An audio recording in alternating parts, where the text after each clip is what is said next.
الكريم اما بعد فاعوذ باللہ من الشیطان الرجیم بسم اللہ الرحمن الرحیم ان تدعوهم لا يسمعوا دعاءكم ولو سمعوا ما استجابوا لكم ويوم القيامة يكفرون بشرككم ولا ينبئك مثل خبیر صدق اللہ العظیم۔ کچھ روز سے میڈیا پر شیخ الاسلام حضرت مفتی تقی عثمانی صاحب ان کے کلپ کے حوالے سے ہر شخص اپنا اپنا علم جھاڑنے پر تلا ہے، جنہیں بظاہر حضرت مفتی صاحب سے محبت ہے لیکن حقیقت میں بغض اشاعت التوحید و سنہ ہے، کیونکہ حضرت مفتی صاحب انتہائی معتدل شخصیت ہیں اور انہوں نے اس مذہب کی بنیادی دلیل من صلی علیہ عند قبری سمیتہ کے مرکزی راوی محمد ابن مروان جیسی شخصیت کے بارے میں لکھا کہ محمد ابن مروان کے ضعیف ہونے پر تمام محدثین کا اتفاق ہے۔ علوم القرآن میں اسی طرح دیگر اپنی کتب میں اور تفسیر میں کئی مقامات پر اشاعت التوحید و سنہ کی تائید فرمائی ہے۔ تو بہرحال حضرت مفتی صاحب ہمارے لیے انتہائی محترم ہیں اور ہم حضرت مفتی صاحب کی خدمت میں اس واقعہ کی اصل حقیقت مکمل تحریراً انشاءاللہ ارسال کر رہے ہیں، اور امید ہے کہ مفتی صاحب اس واقعہ کو صحیح تنقیدی نظر سے دوبارہ تحقیق فرما کر انشاءاللہ اس کا مزید نیا جواب ضرور ارشاد فرمائیں گے۔ تو بہرحال یہ جو واقعہ مشہور ہوا، یہ طوفان بدتمیزی شروع ہوا، اس کے اندر پہلی چیز یہ ہے کہ شیخ احمد رفاعی کون تھا، دوسری چیز یہ ہے کہ یہ واقعہ کیا تھا، مکمل تفصیل اس واقعہ کی کیا ہے، اور تیسری چیز یہ واقعہ کب کا ہے، اور چوتھی چیز یہ ہے کہ اس واقعہ کی حیثیت کیا ہے۔ تو جہاں تک پہلے سوال کا جواب ہے کہ شیخ احمد رفاعی، اب چونکہ کلپ کے اندر مختصر سی بات ہو سکتی ہے تو انشاءاللہ اس کا تفصیلی جواب اور ان کا مکمل تعارف، ان کی وفات، ان کا مزار، ان کی دیگر کرامات وغیرہ، وہ سب کے سب عنقریب ایک رسالہ انشاءاللہ آئے گا جس کا نام ہوگا تذہیب الافائی فی تحقیق کرامت الرفاعی۔ اس کے اندر انشاءاللہ اس پر مفصل بات ہوگی۔ دوسرا کہ یہ واقعہ کیا ہے مکمل، تو مکمل واقعہ یہ ہے کہ شیخ احمد رفاعی بہت عرصے کے بعد حج پر تشریف لے گئے، اور جب مسجد نبوی کے اندر گئے تو وہاں پر انہوں نے کہا کہ یا رسول اللہ، دو شعر پڑھے جن کا مقصد یہ تھا کہ پہلے میں اپنی روح کو آپ کی خدمت میں بھیجا کرتا تھا، آج میں خود بنفس نفیس حاضر ہوا ہوں اور میری خواہش ہے کہ یا رسول اللہ اپنا ہاتھ دیجئے تاکہ میں اس کو بوسہ دوں۔ پھر انہوں نے دو شعر پڑھے اور آپ صلی اللہ علیہ وسلم کا ہاتھ قبر مبارک سے نکلا، اور جب آپ صلی اللہ علیہ وسلم کا ہاتھ قبر مبارک سے نکلا انہوں نے بوسہ دیا۔ 90,000 کی وہاں پر نفری موجود تھی، انہوں نے اس واقعے کو دیکھا، اور اس کے بعد پھر شیخ احمد رفاعی مسجد نبوی کے دروازے پر لیٹ گئے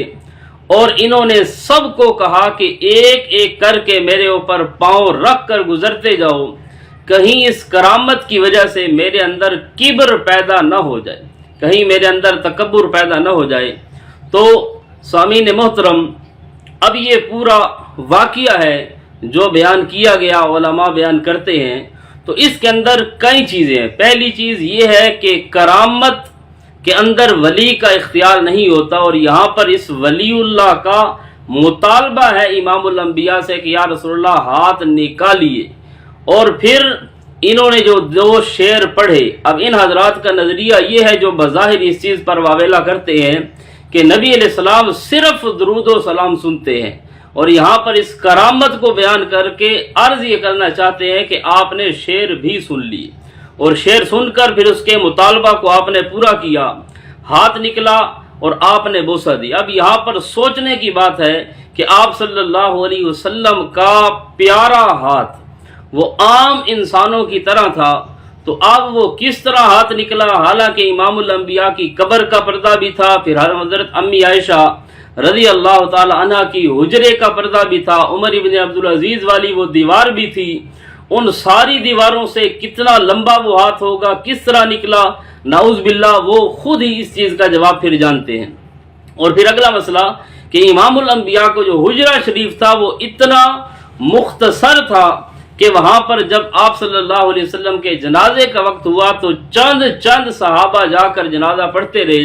اتنے آدمیوں کی وہاں پر جگہ نہ تھی۔ اب 90,000 آدمی بیک وقت وہاں پر حجرے کے اندر جمع ہو، یہ ایک ناممکن سی چیز ہے، اور 90,000 آدمی پورے،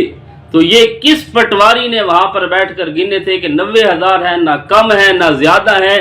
اور پورے 90,000 آدمی۔ اور پھر اس کے بعد یہ حضرت بزرگ صاحب دروازے پر لیٹ گئے اور 90,000 آدمیوں کو کہا کہ میرے اوپر سے قدم رکھ کے گزرتے جاؤ،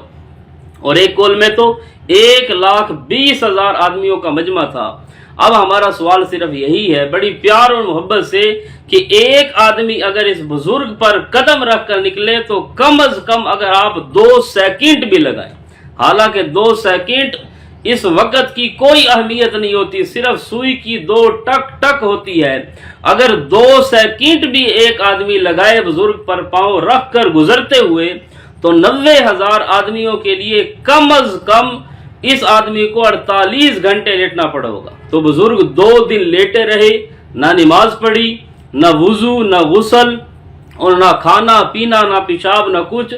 2 دن اگر آدمی مسلسل لیٹا رہے تو 90,000 آدمی بمشکل قدم رکھ کر وہاں سے گزریں گے۔ تو بہرحال یہ قصہ تھا جو بیان ہو گیا مکمل۔ تو اب یہ قصہ اور واقعہ کب کا ہے؟ تو یہ واقعہ جو مشہور ہے کہ 555 ہجری کا ہے کہ یہ جب حج پر تشریف لے گئے۔ اب یہ 555 ہجری کا واقعہ، اور اس کو نقل کیا کس نے؟ حضرت امام سیوطی نے الحاوی للفتاوی میں۔ تو اب درمیان میں تقریباً 400 سال کا وقفہ ہے۔ اب 400 سال کی ہمیں سند چاہیے۔ ہمارا پہلا مطالبہ وہ یہی تھا کہ ان 400 سال میں اس واقعہ کی ہمیں سند چاہیے، جو سند نہ مل سکی اور نہ کبھی مل سکے گی۔ تو اب مسئلہ یہ ہے، اسی لیے فتاوی دارالعلوم دیوبند کے جو آن لائن فتاوی ہوتے ہیں ان میں سے ایک فتویٰ اسی کے متعلق، تو دارالعلوم دیوبند جو اصل دارالعلوم دیوبند ہے انہوں نے فرمایا کہ یہ واقعہ بالکل بے سند ہے، صرف الحاوی للفتاوی میں امام سیوطی نے اس کو لکھا۔ تو اب امام سیوطی کون ہیں؟ امام سیوطی نہ کوئی مفسر ہیں، نہ کوئی بڑے محدث ہیں، بلکہ بقول مولانا سرفراز خان صفدر صاحب کے صرف ناقل، اور وہ بھی حاطب لیل ہیں، ہر رتب و یابس کو اکٹھے کرنے والے۔ اور امام سیوطی اگر یہ لکھ بھی دے کہ ہاتھ باہر نکلا تو اس پر ہمیں تعجب نہیں، کیونکہ امام سیوطی کا نظریہ یہ ہے کہ یخرجون من القبور ویتصرفون فی العالم، کہ مرنے والے قبروں سے نکل کر پورے عالم میں تصرف کرتے۔ جب پورا مردہ ان کے نزدیک نکل سکتا ہے تو ہاتھ کا نکلنا یہ کوئی بعید نہیں۔ تو پھر ہمارا مطالبہ صرف یہ تھا کہ اس واقعہ کی سند بیان کریں۔ یہاں پر پھر کچھ لوگوں نے طوفان بدتمیزی کھڑا کیا کہ یہ حدیث کا واقعہ نہیں، تاریخ کا واقعہ ہے، اور سند نہیں، فلاں نہیں، فلاں نہیں۔ تو ان محترم علماء کی خدمت میں عرض یہی کرتا ہوں کہ الاسناد من الدین۔ آپ مقدمہ مسلم میں پڑھتے پڑھاتے ہو کہ سند جو ہے یہ دین کا حصہ ہے۔ کسی مستند کتاب میں واقعے کا لکھے جانا، کسی مستند عالم کا بات کر دینا، تو اس سے کوئی واقعہ مستند نہیں بن جاتا۔ مستند عالم ہو، مستند کتاب ہو، مثلا ہماری سیاستہ کی مستند کتاب ہے ابن ماجہ، وہاں پر لکھا کہ حضرت عائشہ کی بکری قرآن کے کچھ پارے کھا گئی۔ اب کتاب بھی مستند ہے، لکھنے والا بھی مستند ہے، لیکن اس کی ہم سند کو چیک کریں گے۔ جب اس کی سند کو چیک کیا تو اس کے اندر ہمیں راوی ملا کہ جس کو اسماء الرجال والوں نے محمد ابن اسحاق کو دجال اور کذاب لکھا، تو لہذا سند کی وجہ سے مستند عالم کی اس بات کو ہم نے چھوڑ دیا۔ اب اس واقعے کی ہمیں سند چاہیے۔ پھر انہوں نے کہا یہ تاریخ کا واقعہ حدیث کا نہیں، حدیث ہوتی ہے آپ صلی اللہ علیہ وسلم کے اقوال، افعال اور تقاریر کا نام ہے۔ تو اس لیے چلو یہ ہے تو تاریخ کا واقعہ، لیکن آپ کے نزدیک پھر بھی یہ حدیث بنتی ہے، کیونکہ امام الانبیاء کی حیات دنیاویہ ہے۔ حیات دنیاویہ کے ساتھ آپ صلی اللہ علیہ وسلم کا فعل ہے ہاتھ نکالنا. ہاتھ نکالنا امام الانبیاء کا فعل ہے، حیات دنیاویہ ہے، وہی حیات دائمہ مستمرہ اب تک چلی آ رہی ہے، تو پھر اور حدیث کسے کہتے ہیں؟ تو لہذا ہمیں اس واقعے کی جو مطالبہ تھا سند چاہیے. تو اب یہاں پر ایک جو تحریراً فتویٰ دیا گیا جس پر سارے لوگ بڑے خوش ہیں، لیکن امانت دیانت سے تعصب کی عینک اتار کر اگر کوئی میرا بھائی وہاں پر اس واقعے کو دیکھے کہ یہ واقعہ شیخ احمد رفاعی کا یہ 6 ہجری کا واقعہ ہے، اور جس کی آپ نے سند پیش کی کہ اس کو عبد الکریم نے اپنے استاد عمر الفاروسی سے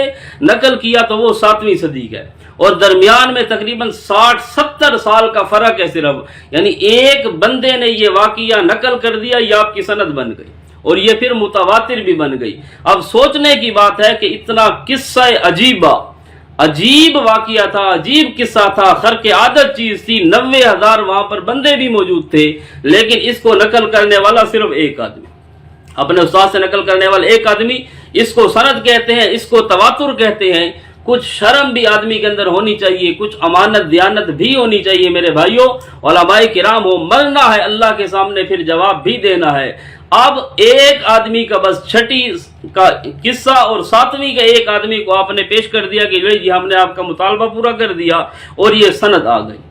تو لہذا یہ سند نہیں، درمیان میں امام سیوطی تک ہمیں اس کی سند چاہیے، پھر اس کے روات کی توثیق بھی چاہیے. اگر سند نہیں تو بے سند واقعات منبر رسول پر بیٹھ کر بیان کرنا، اس کو عقائد کے باب میں حجت سمجھنا، یہ پھر اپنی ہی قسمت ہے. ہمیں قرآن و سنت مبارک، تمہیں یہ قصے اور بے سند واقعات ہی مبارک ہو.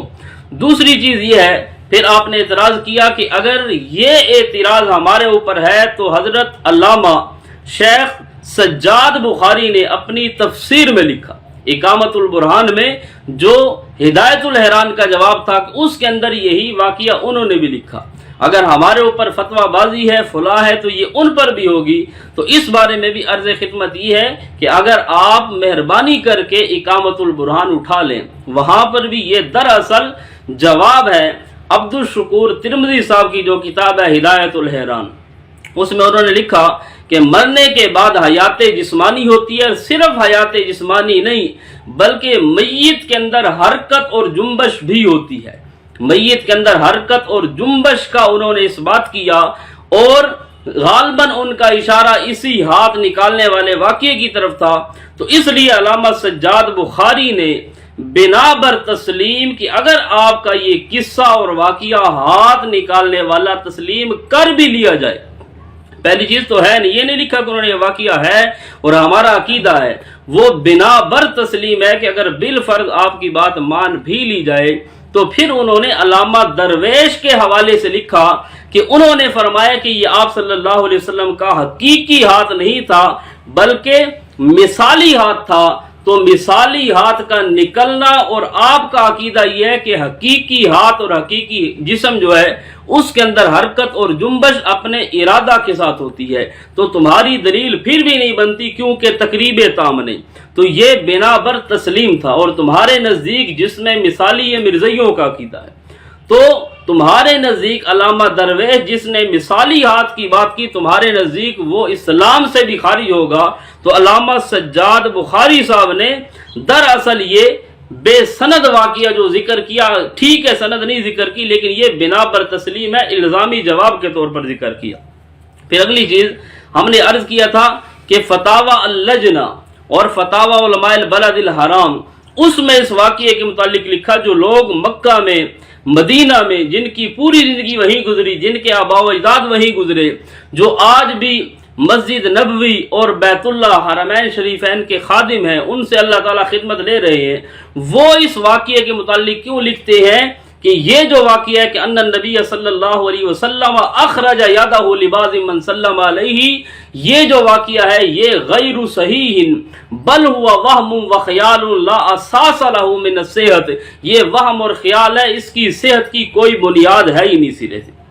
یہ علماء بلد الحرام اور فتاوی لجنہ کے اندر لکھا. اسی طرح جلاء العینین کے اندر، محاکمہ احمدین کے اندر، اسی طرح کتاب التوحید کی شرح ہے فتح المجید، اس کے اندر اس واقعہ کو لکھا کہ بالکل جھوٹا من گھڑت واقعہ ہے۔ اسی طرح دارالعلوم دیوبند کا فتویٰ، میں نے آپ کو بتایا کہ یہ بے سند واقعہ ہے، صرف الحاوی للفتاوی میں امام سیوطی نے لکھا۔ اب اس پر انہوں نے اعتراض کیا اکثر مولویوں نے کہ یہ غیر مقلدین کا فتویٰ ہے، اور فتاوی علماء البلد الحرام میں بہت سے فتوے ایسے لکھے جن کو تم بھی نہیں مانتے۔ ٹھیک ہے، ہم نہیں مانتے، ہمارا بھی ان کے ساتھ اختلاف۔ وجہ یہ ہے کہ وہ پہلی چیز کہ فتویٰ غیر مقلدین کا نہیں ہے،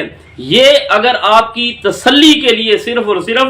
بعض نے کہا کہ یہ فتاوی علماء البلد الحرام غیر مقلدین کا اہل حدیث حضرات کا ہے، تو ان کی خدمت میں عرض ہے کہ پورا فتاوی اگر آپ نہیں پڑھ سکتے، شاید کوئی مسئلہ ہو، تو کم از کم اس کا یہ پہلا صفحہ دیکھ لیں۔ یہاں پر واضح لکھا کہ الفتاوی الشرعیہ الفقہ الحنبلی، یہ شرعی فتاوی ہے، اور الفقہ الحنبلی یہ فقہ حنبلی کا فتویٰ ہے، غیر مقلدین کا فتویٰ نہیں۔ اور حنابلہ کے ساتھ ہمارے بے شمار اختلافات ہیں، ان اختلافات میں سے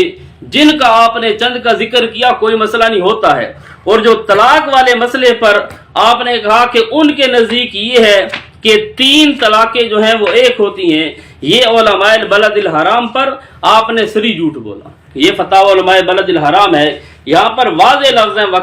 وقد اجمع العلماء، علماء کا اس چیز پر اجماع ہے، علی ذالک ویلحق بهذه الصورة صور اخرى عند عامة اہل العلم منها اذا قال لها انت طالق ثم طالق ثم طالق، مختلف صورتیں ذکر کر کے انہوں نے فرمایا کہ ان تمام صورتوں کے اندر تقع علیہا الطلاقات الثلاث، 3 طلاقیں واقع ہوں گی۔ اور یہاں پر بھی یہ جو انہوں نے کہا کہ رجل طلق امرأتہ ثلاثا بلفظ واحد، تو یہاں پر بھی آخر میں لکھا وقال الجمہور، کہ جمہور کا مسئلہ یہ ہے کہ یعتبر ثلاثا، یہاں پر بھی 3 طلاق 3 ہی ہوں گی۔ تو بہرحال آپ کی مرضی ہے، یہ ہمارا مطالبہ تھا۔ پھر اگلی چیز، حضرت شیخ مکی صاحب جو بظاہر آپ ان کو بڑا احترام بھی کرتے ہیں، تو شیخ مکی صاحب نے بھی اس واقعہ کی تردید کی مکہ المکرمہ میں بیٹھ کر، بیت اللہ کے سامنے بیٹھ کر انہوں نے بھی کہا کہ بالکل جھوٹا من گھڑت واقعہ ہے۔ انہوں نے یہاں تک کہا کہ کچھ عقل بھی ہوتی ہے، اور عقل استعمال کرنے سے بڑھتی ہے، کم نہیں ہوتی۔ اسی طرح شیخ مفتی سعید صاحب، انہوں نے بھی اس واقعہ کی تردید کی، اور حضرت مفتی صاحب کا نام لے کر تردید کی۔ تو میرے بھائیوں، پھر اگلی چیز انہوں نے یہ بھی کہا، حضرت مکی صاحب نے بھی، کہ حضرت فاطمہ کے لیے ہاتھ کیوں نہیں نکلا، جو حضرت فاطمہ رضی اللہ تعالی عنہ امام الانبیاء صلی اللہ علیہ وسلم کی لخت جگر، اور آپ صلی اللہ علیہ وسلم کی وفات پر انتہائی رنجیدہ، انتہائی غمگین تھی، اور وہ فرما رہی تھی صبت علی مصائب لو انہا صبت علی الایام سرنا لیالیا، کہ امام الانبیاء کی وفات کی وجہ سے ہمارے اوپر اتنے غم کے پہاڑ ٹوٹے ہیں کہ اگر یہ غم بالفرض چڑھتے سورج پر گر جاتے تو سرنا لیالیا، وہ بھی اپنی چمک، اپنی رونق کو ختم کر کے رات میں تبدیل ہو جاتا۔ اس کا جواب دیا انہوں نے کہ یہ کرامت ہے، اور کرامت کسی پر بھی ظاہر ہو جائے یہ اللہ کے اختیار میں ہوتا ہے، کسی کے اختیار میں نہیں ہوتی۔ یہی چیز تو ہم کہتے ہیں۔ مرزا غلام احمد قادیانی بھی جب ہم ان سے کہتے ہیں کہ آپ نبی بن گئے، حضرت صدیق کیوں نہیں بنے، حضرت عمر کیوں نہیں بنے، وہ بھی یہی جواب دیتا ہے جو آپ نے دیا۔ تو اس لیے اس جواب پر مزید تھوڑا سا غور کر لیں۔ تو مطلب یہ ہے کہ اگر محبت، عشق اور پیار کی وجہ سے ہاتھ کا نکلنا ہے تو ان کے لیے بھی نکل سکتا تھا، لیکن نہیں نکلا۔ بہرحال الحاصل کہ اگر بالفرض ہم اس قصہ کو مان بھی لیں، اس واقعہ کو مان بھی لیں کہ بالکل ٹھیک ہے ہاتھ نکلا، تو بقول تمہارے بھی کہ واقعہ زیادہ سے زیادہ کیا بنے گا؟ کرامت بنے گا۔ اور کرامت اور معجزہ اس کے اندر کسی نبی کا اور ولی کا اختیار نہیں ہوتا، یہ خالصتاً اللہ تعالیٰ کا فعل ہوتا ہے۔ اس کے اندر جو ہے فاعل اللہ ہوتا ہے، کاسب جو ہوتا ہے وہ ولی اور نبی ہوتا ہے۔ نبی کے ہاتھ پر، ولی کے ہاتھ پر صادر ہو جو خرق عادت چیز، اس کو معجزہ اور کرامت کہتے ہیں۔ تو اب یہ جو واقعہ ہے زیادہ سے زیادہ معجزہ بنے گا امام الانبیاء صلی اللہ علیہ وسلم کا، کیونکہ آپ کے نزدیک حیات دنیاویہ بھی ہے، اور آپ نے سنا بھی، اور بالارادہ آپ نے ہاتھ نکالا۔ تو اس لیے یا اگر کرامت ہوگی تو کرامت کے اندر بھی ولی کا اختیار نہیں ہوتا، اور کرامت اس چیز کی دلیل ہے، جس طرح کہ آپ نے خود بھی کہہ دیا کہ حضرت مریم کے لیے پھل آئے، حضرت زکریا کے لیے کیوں نہیں آئے؟ تو اس کا جواب یہی ہے کہ حضرت بی بی مریم کے لیے پھل آنا اس چیز کی دلیل ہے کہ حضرت بی بی مریم کے لیے پھل آئے خرق عادت، یعنی عام طور پر پھل اس طرح آ نہیں سکتے، عام طور پر یہ واقعہ اس طرح نہیں ہو سکتا، لیکن اللہ تعالیٰ نے کر دیا، اللہ قادر ہے، ان اللہ یسمیع من یشاء ہے جس طرح۔ تو اب ہمارا بہترین اور آخری جواب آپ کی خدمت میں یہی ہے کہ اگر ساری چیزوں کو چھوڑ دو، بنا پر تسلیم یہ واقعہ ثابت ہو بھی جائے تو منبر رسول پر عام مجمع میں لوگوں کے عقائد خراب کرنے کی ضرورت نہیں، صاف کہہ دے کہ یہ خرق عادت واقعہ ہے، عام طور پر آپ صلی اللہ علیہ وسلم یا کوئی بھی فوت ہونے والا وہ سنتا نہیں، یہاں پر شعر کو سن لیا، یہ کرامت ہے۔ اگر ہر ایک کی سنتے ہیں پھر کرامت کس طرح؟ اس لیے کرامت کا لفظ بول کر آپ نے خود اپنے پاؤں پر کلہاڑی مار لی ہے، اور آپ دراصل عوام کو یہ بتانا چاہ رہے ہیں جس کی تفسیر اور وضاحت نہیں کر سکے کہ آپ صلی اللہ علیہ وسلم ویسے تو نہیں سنتے لیکن اس کے شعروں کو سن لیا، یہ کرامت ہے۔ ویسے تو آپ کے وجود میں حرکت نہیں، لیکن اس کے لیے جنبش اور حرکت کا پیدا ہو جانا یہ کرامت ہے۔ تو یہی چیز تو ہمارا نظریہ ہے کہ جو آدمی فوت ہو جائے وہ دنیا والوں کا کلام سلام عادتاً نہیں سن سکتا، ہاں اللہ چاہے ان اللہ یسمیع من یشاء کرامت کا اظہار کر دے، اللہ تعالیٰ چاہے تو اپنے خرق عادت طور پر کسی کو سنا دے، کوئی حرکت پیدا کر دے، اللہ تعالیٰ اس چیز پر قادر ہے۔ تو بہرحال یہ آپ کے اپنے خلاف ہے واقعہ، تو یہ ٹوٹل واقعہ تھا، یہ اس کی تفصیل تھی۔ اب چونکہ کلپ میں ساری وضاحت نہیں ہو سکتی، انشاءاللہ اس پر عنقریب ایک رسالہ ہم لکھنے والے ہیں، تذہیب الافائی فی تحقیق کرامت الرفائی، اس کے اندر انشاءاللہ اس مسئلے کی پوری وضاحت کی جائے گی۔ باقی ہمارے دوست اور ہمارے بھائی پریشان نہ ہوں، ان حضرات کے نزدیک جب آج کے 14ویں صدی کے مولانا صاحب امام الانبیاء کی قبر پر جا کر 30 سے 35 منٹ تک مشورہ کر سکتے ہیں، جب وہاں پر جا کر یہ مشورہ کر سکتے ہیں تو پھر حضرت رفاعی کے شعر کا سن لینا اور وہاں سے ہاتھ کا نکل آنا کوئی بعید نہیں ہے۔ جب ان کا نظریہ یہ ہے کہ آپ صلی اللہ علیہ وسلم سفارشیں بھی کرتے ہیں، سنتے بھی ہیں، ہر چیز سنتے ہیں، سفارشیں بھی کرتے ہیں، اور عزائم نیات ہر چیز کا آپ کو پتہ بھی چل جاتا ہے، اور رسالہ وفاق کے حوالے سے کہ آپ یہ بھی دیکھتے ہیں قبر سے کہ ارے یہ میرا امتی، اس نے تو داڑھی مڈا رکھی ہے، چہرے پر داڑھی ہے یا نہیں، یہ بھی آپ کو پتہ چلتا ہے۔ تو جب یہ اتنی چیزیں ہیں تو اللہ تعالیٰ بہرحال سمجھنے کی توفیق دے، عزت احترام کے ساتھ ایک دوسرے کے ساتھ بات سمجھنے کی، سمجھانے کی توفیق عطا فرمائے۔ تفصیل انشاءاللہ اس کی تحریری صورت میں پیش کی جائے گی۔ وَمَا عَلَيْنَا إِلَّا الْبَلَاغُ۔